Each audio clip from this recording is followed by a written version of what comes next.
하나님을 예배하러 오신 여러분들을 하나님이 귀하게 여기시고 복 주시는 시간이 되기를 축복합니다.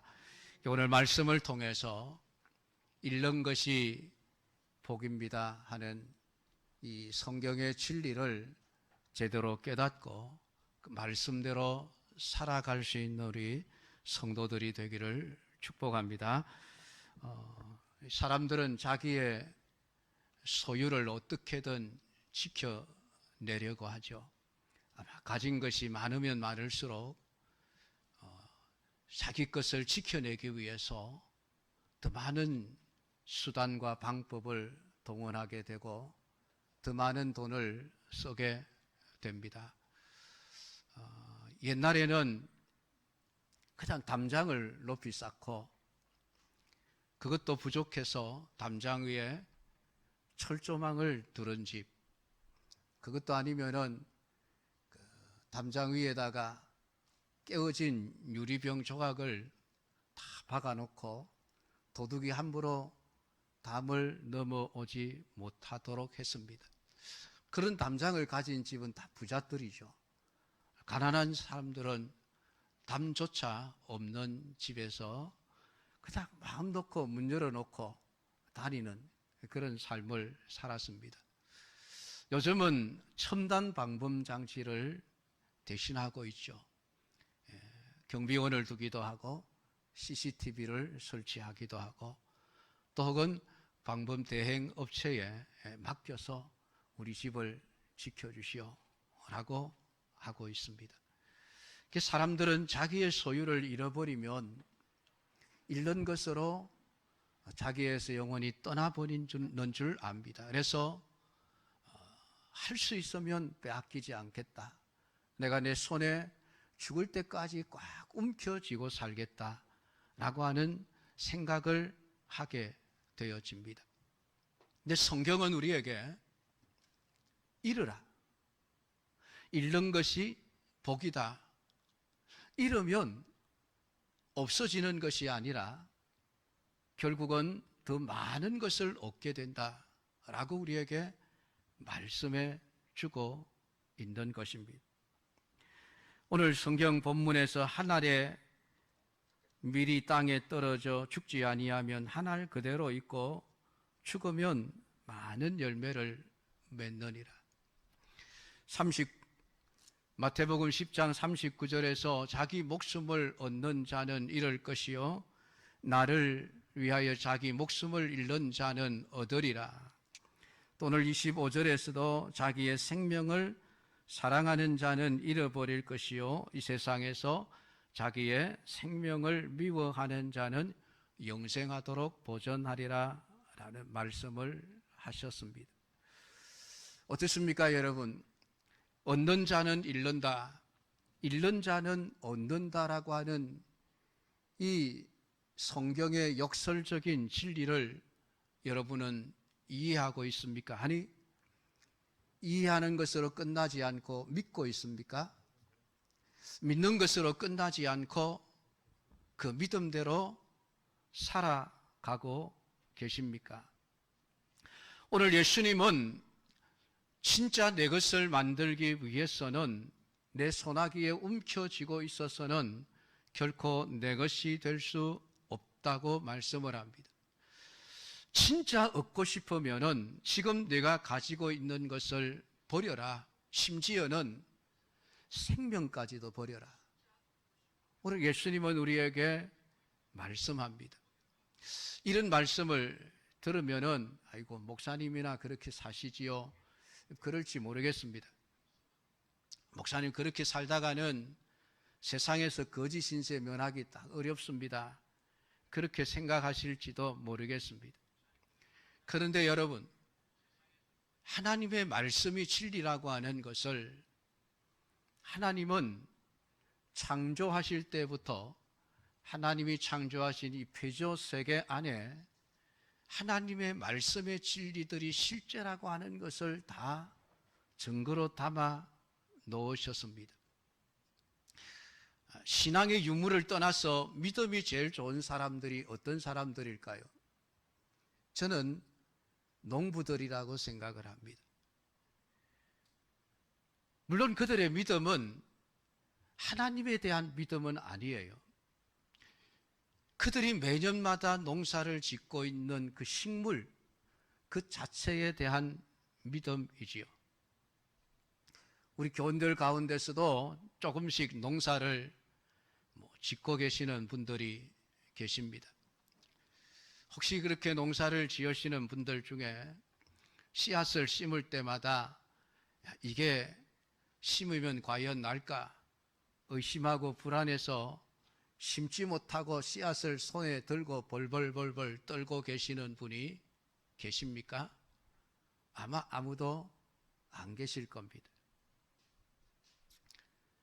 이것을 심어서 수확이 많을 것인가 적을 것인가에 대한 차이는 걱정이 될지 모르지만은 나고 안 나고에 대한 걱정은 하지 않습니다. 왜냐하면 씨앗 그 자체에 대한 믿음이 있기 때문입니다. 내가 이것 하나를 심으면은 반드시 나중에 수십 개, 수백 개의 열매를 얻는다는 것을 너무나도 잘 알고 있습니다. 당연한 것으로 생각을 하죠.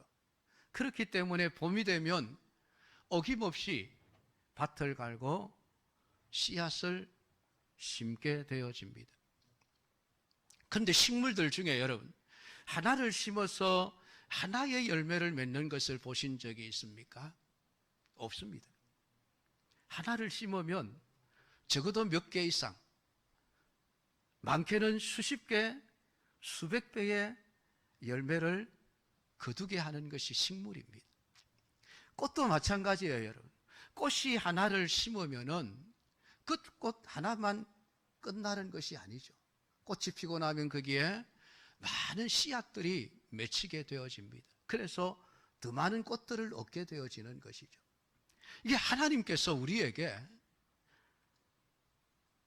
이르면 얻는다라고 하는 진리를 가르쳐 주기 위해서 하나님이 창조하실 때에 이미 그 원리들을 다 심어 넣으시고, 오늘 우리 사람들이 매일 살아가는 삶의 현장 속에서 농사를 짓고 씨앗을 뿌리고 가을이 되면 추수를 하고 이런 과정들을 경험하면서 하나님의 말씀이 진리다라고 하는 이것을 우리의 삶 속에서 분명하게 가르쳐 주고 있습니다. 그래서 농부들은 절대로 이거 없으면 안 돼, 이거 잃어버리면 안 돼, 그 손에 쥐고 놓지 않는 사람들은 한 사람도 없습니다. 농사 짓는 분들 욕심 참 많거든요. 땅떼기 조그마한 여유만 있으면은 뭘 갖다 심어도 거기 갖다 심습니다. 비닐하우스를 하면 비닐하우스 사이사이 골골마다 다른 식물을 또 갖다 심습니다. 밭을 다 만들어서 식물을 심고 난 이후에도 그 주변에 남는 그 짜투리 땅들도 놀리지 않습니다. 뭘 갖다 심어도 심습니다. 왜 그렇게 심습니까? 하나를 심으면 더 많은 것을 거둔다는 진리를 너무나도 잘 알고 있기 때문에 그렇습니다.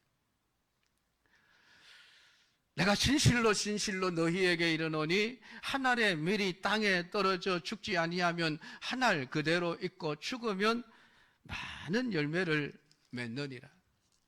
지금 예수님은 이 말씀하신 진리를 자연 속에 담아 두셨습니다. 그래서 예수님은 물론 이스라엘이라고 하는 나라가 농사와 목축이 주업이기는 했지만은 이 농사와 목축 이런 것들을 통해서 성경의 진리를 늘 가르쳐 오셨어요.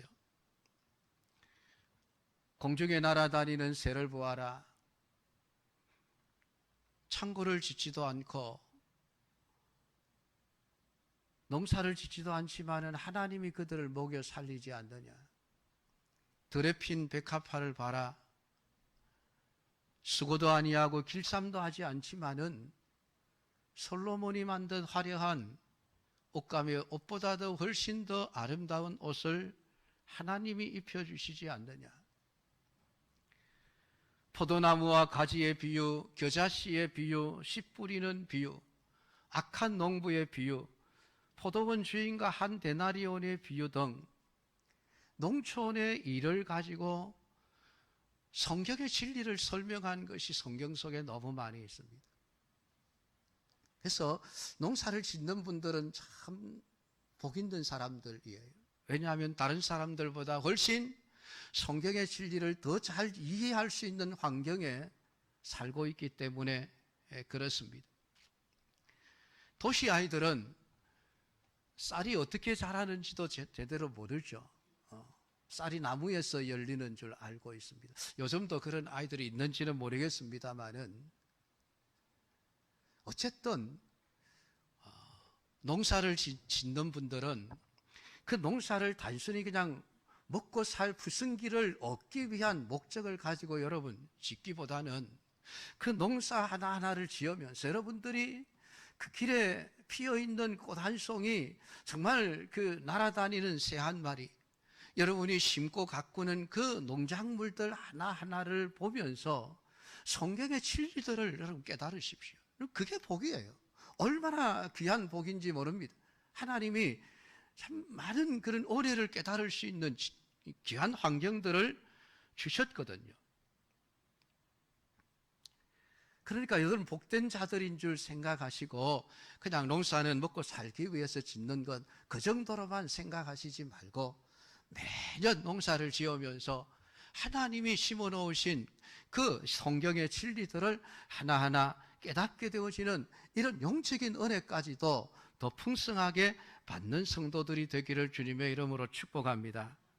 근데 지금 이 말씀을 하시는 예수님은 예루살렘을 향해서 올라가고 있는 상황입니다. 예수님께서 예루살렘으로 올라가시는 목적은 십자가에 죽으시기 위해서입니다. 그런데 그 명절에 예배를 드리기 위해서 올라온 사람들 중에 헬라인 몇 사람, 이방인들이죠. 이 이방인들이 예수님에 대한 소문을 듣고 예수님을 찾아왔습니다. 그런데 예수님을 만나지를 못하고 먼저 제자인 빌립을 만났습니다. 그 빌립에게 청탁을 한 거예요. 우리 예수님 좀 만날 수 있도록 자리를 주선해 주십시오. 그래서 빌립이 안드레에게 찾아가서 말하고 안드레와 빌립이 예수님께 찾아가서 예수님, 헬라인 몇 사람이 예수님을 만나고 싶어 하는데 어떨까요? 질문을 했습니다. 근데 예수님은 만나주겠다, 안 만나겠다 하는 말씀을 하시지 않고 엉뚱한 말씀을 하십니다. 인자가 영광을 얻을 때가 왔도다. 내가 진실로 진실로 너희에게 이르노니 한 알의 밀이 땅에 떨어져 죽지 아니하면 한 알 그대로 있고 죽으면 많은 열매를 맺느니라 라는 말씀을 하시는 겁니다. 아니, 만나겠다 안 만나겠다는 전혀 상관이 없는 말씀인 것 같은데 왜 뜬금없이 예수님을 만나고 싶어하는 사람들에게 이렇게 말씀을 하시는 걸까요?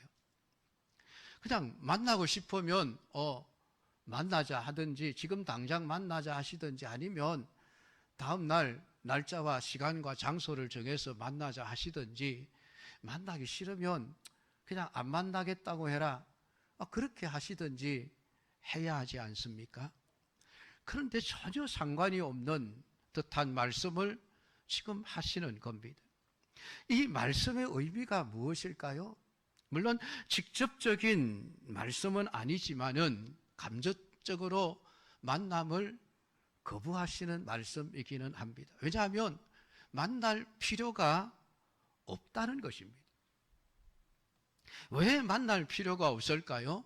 지금 예수님이 십자가에 자기 생명을 잃어버리기 위해서 가고 계시기 때문에 그렇다라고 하는 것입니다. 그 말씀은 아니 죽고 나면 만날 수가 없지 않습니까? 그런데도 예수님은 자신의 죽음이 죽음으로서 끝이 아니라는 이야기를 하고 있습니다. 내가 죽어야만 더 많은 사람들이 나를 만날 수 있을 것이라.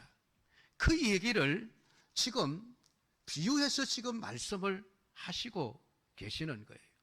그러니까 지금 나를 만나지 않는다 할지라도 얼마 지나지 아니하면 얼마든지 나를 만날 수 있다라고 하는 뜻으로 하시는 말씀이죠.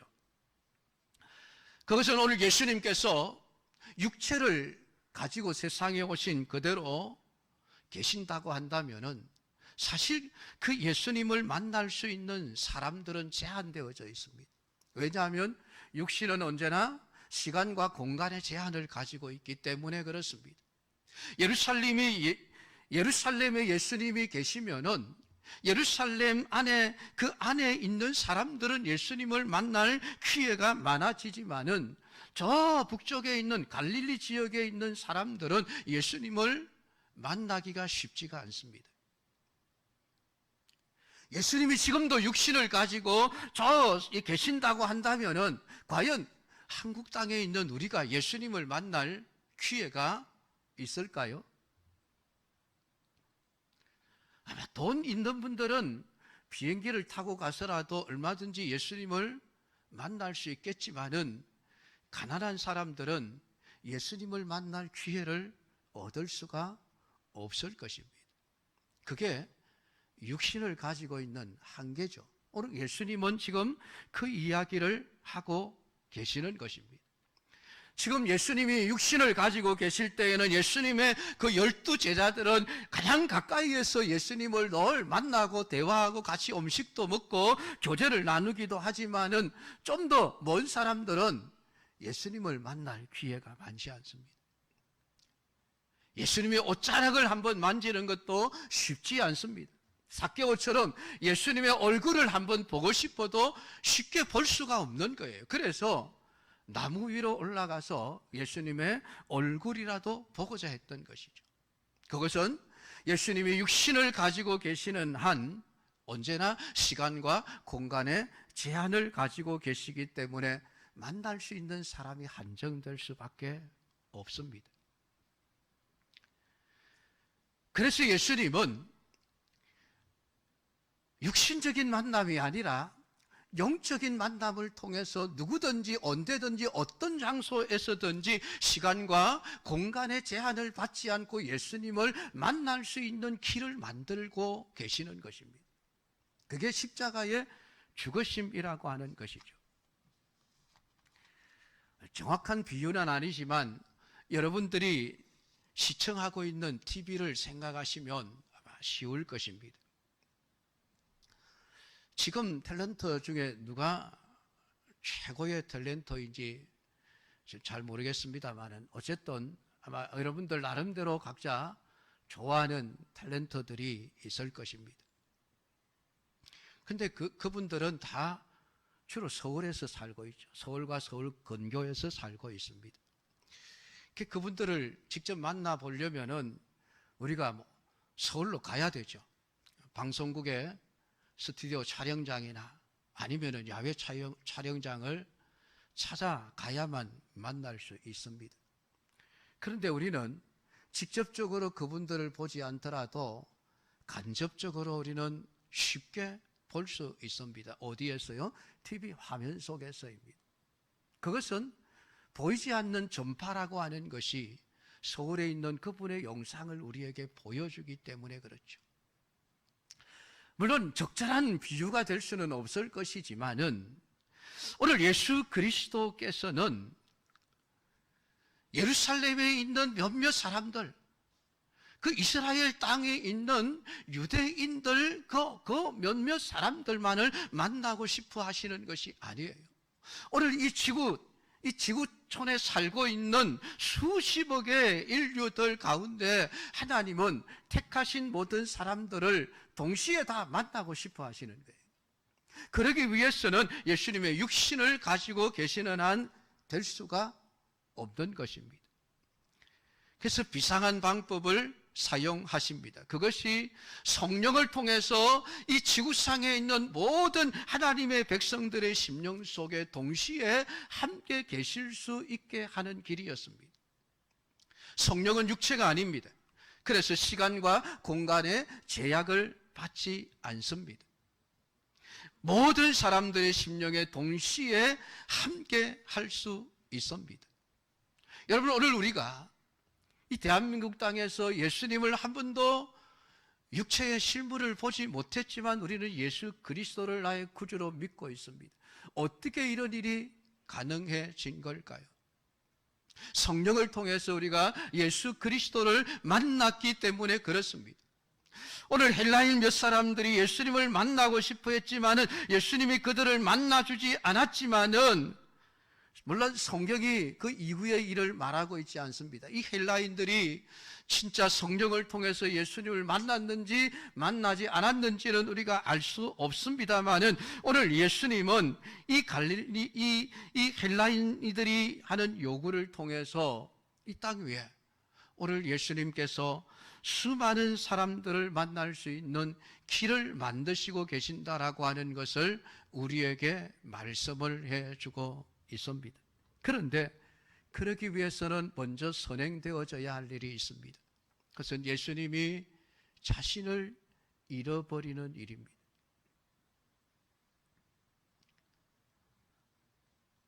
오늘 예수님은 자신이 이 땅 위에서 죽어야 하고, 죽고 나면 보혜사 성령을 보내시겠다고 약속을 하셨습니다. 그 보혜사 성령이 우리 안에 오셔서 영원히 떠나지 아니하시고 함께 계실 것이라고 약속해 주셨습니다. 그러니까 오늘 이 대한민국 땅의 이 영경동 지역에서 예배를 드리고 있는 우리 모두의 심령 속에 예수님이 보이지 않지만은 우리와 함께 계시며 우리의 주인으로 계시기 위해서는 예수님은 2000년 전에 그 예루살렘에서 자신의 육신의 생명을 잃어야만 하셨던 것입니다. 그러니까 예수님께서 한 번 죽으심으로 말미암아 이 땅에는 수십억의 예수님의 생명을 가진 자들이 다시 태어나게 되어진 것이죠. 그것이 하늘의 밀이 땅에 떨어져 죽지 아니하면 하늘 그대로 있거니와 죽으면 많은 열매를 맺느니라 라고 하신 말씀의 실체인 거예요. 오늘 우리가 예수님이 이름으로 말미암아 거두어내신 수많은 열매들인 거예요. 하나님의 말씀이, 예수님의 말씀이 진리라고 하는 증거가 오늘 우리들이라고 하는 거예요. 우리가 예수님의 잃어버린 생명이 더 많은 생명으로 맺은 열매들이라고 하는 것을 오늘 성경은 우리에게 말씀을 해주고 있습니다. 그러니까 그리스도인들이라고 하는 것은 예수님이 자신의 생명을 잃음으로 말미암아 땅에 떨어져 심어진 하나의 씨앗이 다시금 새로운 생명으로 태어난 수많은 열매들이라고 하는 사실을 성경은 우리에게 말씀해 주고 있습니다. 사랑하는 성도 여러분, 우리는 이 진리를 분명하게 붙들고 살아가야만 합니다. 오늘 내가 예수님의 생명으로 말미암아 내가 새로운 생명을 얻었다라고 하는 것으로 끝나는 것이 아니라 내게 주어진 모든 삶의 원리들을 잃는 것이 복입니다라고 하는 이 진리를 깨닫고 그 진리를 믿고 믿음으로 말미암아 그러한 삶을 살아가는 성도들이 되어져야 한다는 사실입니다. 하늘의 밀이 땅에 떨어져 죽지 아니하면 하늘 그대로 있고, 농부가 하늘의 씨앗을 가지고 있으면서 마지막 남은 이 씨앗, 이거 잃어버리면은 끝장이다. 먹을 양식도 없을 것이고 죽을 것이다. 벌벌 떨면서 그 하늘의 씨앗을 손에 꼭 쥐고 이거 내 거야, 놓지 않을 거야, 그러고 있으면은 모르겠습니다. 그 하늘의 씨앗이 얼마나 오래 있을지는 모르겠어요. 10년이 갈지 100년이 갈지. 물론 보관만 잘하면 수백 년이 지난 씨앗도 살아있다고 합니다. 나 결국은 한 알 그대로 있을 수밖에 없습니다. 그런데 과감하게 그래 이러면 이러리라 생각을 하고 그 한 알의 씨앗을 땅에 심으면은 내 손에서 그 씨앗은 떠나버렸습니다. 내 입장에서는 그것을 잃어버린 것이 되어집니다. 더 이상 내 것이 아닌 것처럼 되어집니다. 땅이 그것을 삼켜버린 것처럼 생각이 되어집니다. 시간이 지나면 어떻게 됩니까? 점점 썩어져 가겠죠. 근데 그게 썩는 것이 아니죠. 그 씨앗에서 움이 트고 싹이 나고 결국은 거기에 더 많은 열매들을 얻게 되어집니다. 근데 이 너무나도 쉬운 진리예요. 너무나도 평범한 진리고 너무나도 확실한 진리예요. 근데 많은 사람들이 이 진리를 따라 살지는 못합니다. 알고는 있어요. 모르는 게 아니에요. 얼마나 잘 알고 있습니까? 정확하게 알고 있습니다. 근데 실제 우리의 삶에 그것을 적용시키지를 못하는 거예요. 나 하나를 희생하면 많은 사람들이 좋은 것을 얻게 되어진다는 이 분명한 진리를 우리가 알고 있고 믿고 있음에도 실제 우리의 삶 속에서 그것을 실천하지 못하고 있다는 것입니다. 왜냐하면 내가 아닌 다른 사람이 얻을 수 있기 때문에 그렇습니다. 이제 성경은 내가 이러면 내가 그것을 거두기도 하지만은 때로는 내가 그것을 거두지 못하고 다른 사람이 그 열매를 거둘 때가 있다는 것을 이야기해 주고 있습니다. 유명한 철학자가 오늘 지구가 종말 맞이한다 할지라도 나는 한 그루의 사과나무를 심겠다라고 그런 유명한 말을 했죠. 그래서 사과나무는 심으면 바로 열매를 맺는 게 아닙니다. 산에 한 그루의 묘목을 심는 것은 20년, 30년 후를 내다보죠. 그동안에 내가 이 세상에 없을 수도 있습니다. 그런데 내가 심은 그 혜택은 누가 봅니까? 내 후손들이 보지 않습니까? 근데 이게 전체를 생각하면 참 좋은 일이고 복인데 나만 생각하면 아니 왜 내가 수고는 하고 내가 나를 희생하고 왜 나는 얻지 못하고 다른 사람이 혜택을 누려야 돼? 이 생각을 하면 절대로 심지 못하는 거예요. 자기를 희생할 수 없는 거예요. 세상의 진리는 내가 심어서 내가 거두어야 하는 거예요. 내가 심은 것을 다른 사람이 먹으면은 그건 도적질이 돼요. 법의 심판을 받아야 되죠. 근데 여러분, 하나님 나라의 진리는 내가 심은 것을 다른 사람이 거두게 된다는 것입니다.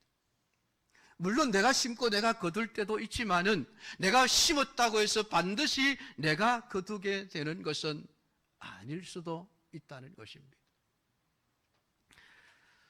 예수님께서 제자들을 데리고 사마리아 땅으로 가시면서 제자들에게 이런 말씀을 하셨습니다. 내가 심지 않은 것을 너희들을 거두라고 보내었다라는 말씀입니다. 너희들이 심지 않은 것을 나는 거두라고 보냈다라고 말씀을 합니다. 그것은 이미 앞서서 수많은 사람들이 뿌려놓은 것을 예수님의 제자들이 가서 거둔다는 것입니다. 그러니까 혜택은 누가 누리는 겁니까? 예수님의 제자들이 누리는 것이죠. 수고는 누구인지 모르지만은 앞서 했던 많은 수고했던 사람들, 그것이 예수님일 수도 있습니다. 그러니까 뿌리는 사람과 거두는 사람이 다르다는 것이죠. 전도서 11장 1절은 이렇게 말씀합니다. 너는 내 떡을 물 위에 던져라. 여러 날 후에 도로 찾으리라. 우리 그리스도인들은 이 진리를 따라 살아야만 합니다. 비록 내가 내가 희생하고 나를 잃어서 내가 그 열매를 거두지 못한다 할지라도 언젠가는 다른 누군가가 내가 뿌려놓은 그 씨앗의 열매를 얻게 될 것이라고 하는 것. 그것이 여러 날이 지나고 여러 해가 지나고 서로 내가 살아서 그 열매를 보지 못하는 한이 있더라도 누군가가 내가 뿌려놓은 씨앗의 열매를 거둘 수 있다면 나는 기쁨으로 내 자신을 희생하겠다. 여러분, 그 열매의 결과가 우리들 아닙니까, 여러분? 우리가 어떻게 하나님을 알 수 있었습니까? 어떻게 우리가 성경을 알 수 있었습니까? 우리가 어떻게 예수님을 알 수 있었습니까? 이 조선 땅에 생명의 복음을 전하기 위해서 토마스 선교사님 같은 분 기꺼이 자신의 생명을 잃어주셨습니다. 그분은 조선 사람들이 예수 믿는 것 한 사람도 보지를 못한 채 죽었어요. 그런데 여러분, 그가 뿌려놓은 씨앗이 얼마나 많은 열매를 맺었습니까? 한때는 1000만 열매를 자랑했던 한국 교회 아닙니까? 지금도 800만 신자를 자랑하죠. 이것이 누가 심은 것입니까? 누가 심은 것인데 우리가 거두고 있는 것입니까? 사도 바울은 이 진리를 따라서 살았습니다. 그는 아시아 지역과 유럽의 수많은 지역을 다니면서 복음을 전했습니다. 그 복음을 전한 사람들, 그들 가운데서 믿은 사람들을 큰 예배당을 하나 지어놓고 다 모여라. 내가 너희들 복음을 전해서 너희들이 예수 믿게 되었으니까 내가 너희들 목회하겠다. 다 끌어모아서 한 곳에서 교회를 하지 않았습니다. 왜 그렇습니까? 바울은 하늘에 밀이 땅에 떨어져 죽음으로 말미암아 많은 열매를 맺되 내가 아닌 다른 사람이 거둘 수도 있다는 것을 잘 알고 있었기 때문입니다. 그래서 자기를 가리켜 나는 심는 사람입니다. 고린도 교회에 대해서 나는 심었습니다. 아볼로는 당신들에게 물을 주었습니다. 그런데 자라나게 하시는 하나님이셨습니다. 그러면서 거두는 자는 또 다른 사람이라고 말씀을 하기도 했습니다. 바울은 이 성경의 진리를 너무 잘 알고 있었던 사람이고 실제로 그 말씀, 그 진리를 따라서 살았던 사람이에요. 나는 심는 사람입니다. 곳곳에 다니면서 심었고 그 열매를 다른 누군가가 거두어서 먹는다 할지라도 그것 개의치 않았습니다. 세상은 내가 먹기 위해 내가 심는 것이 정당한 법칙입니다. 그런데 그리스도인들은 여러분 이 법칙을 뛰어넘어야 하는 사람들이에요. 비록 내가 거두지 못한다 할지라도 오늘 나는 심어야 하는 자들이라는 말입니다. 내가 아닌 다른 누군가를 위해서 내 자신을 희생할 줄 아는 삶을 사는 자가 되어져야만 합니다. 기도의 시간을 심고 복음을 심고 사랑을 심고 희생과 봉사를 심는 자들이 되어져야만 합니다. 내가 그렇게 나를 희생해서 내게 돌아오는 게 아무것도 없다 할지라도 나는 심는 것으로 기뻐할 수 있는 사람이 그리스도인들입니다. 사랑하는 성도 여러분, 오늘 여러분은 얼마만큼 심고 있습니까? 오늘 지금 내가 거두고 있는 것들은 이미 오래전에 우리의 할아버지 할머니가 우리의 조상들이 심어놓은 것을 내가 거두고 있는 것이 아니겠습니까? 다른 사람들이 심어놓은 것들을 아무런 수고도 없이 내가 거두어 먹고 썩어 있는 것들도 너무나도 많이 있습니다.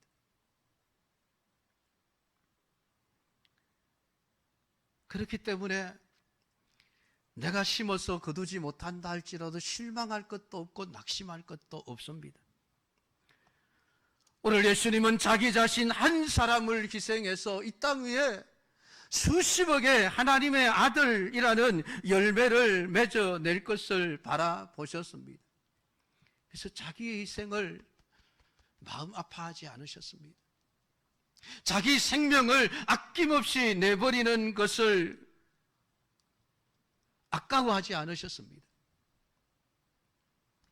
기꺼이 그렇게 사셨을 뿐만이 아니라 오늘 예수 그리스도를 따르는 모든 사람들을 향하여 자기 생명을 사랑하는 자는 잃어버릴 것이요 이 세상에서 자기의 생명을 미워하는 자는 영생하도록 보전하리라 라는 말씀을 하고 있습니다. 사랑하는 성도 여러분, 오늘 우리가 최선을 다해서 나를 희생하지 않으면 안 되는 이유가 어디에 있습니까? 하나님은 심지 않으면 거두게 하시지 않는 분이기 때문에 그렇습니다. 나를 희생하지 않으면 결코 열매를 거둘 수가 없습니다. 그냥 나 아닌 다른 사람 누군가가 희생하겠지, 심겠지. 여러분, 성경은 그렇게 생각하라고 말하지 않습니다. 나를 먼저 희생하라고 말합니다. 내가 먼저 잃어야 한다고 말씀하고 있는 것입니다. 여러분, 교회가 무엇입니까? 교회는 희생의 피 위에 세워져 있는 곳입니다. 그렇기에 교회는 성도들을 향해서 끊임없이 희생을 요구하는 것입니다. 교회의 1등 공신이 누굴까요? 희생하는 자들입니다. 기꺼이 10년 후를 위해서, 20년 후를 위해서, 30년 후를 위해서 희생하는 자들이 교회의 1등 공신입니다. 우리 연관교회가 태전동에 있을 때에 고민을 많이 했습니다.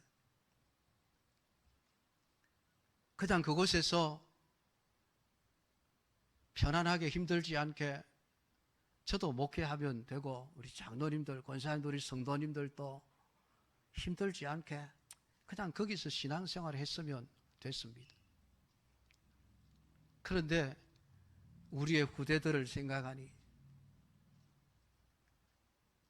우리의 손주들, 우리의 후손들을 생각하니 그냥 거기서 우리끼리 편안하게 신앙생활 하는 것으로 끝낼 수는 없었습니다.